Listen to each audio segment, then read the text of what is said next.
ഞാനൊരു കാടിന്റെ കഥ പറയാം, ഒരു വീരന്റെ കഥ പറയാം.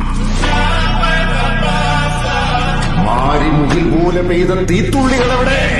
കാലനവെന്ന മൃത്യുഞ്ജയനെവിടെ? ഉലകത്തിൽ തുടിച്ച ശൈവതാളം പോലെ അശാന്തിയുടെ മേൽ ഇളങ്കാറ്റായി വീശിയ ശാന്തി മന്ത്രം പോലെ ശനിശാപ ദുരിതം തീർക്കാൻ വന്ന അവതാര രൂപം പോലെ മണ്ണിനെ പിന്നാക്കാൻ വന്ന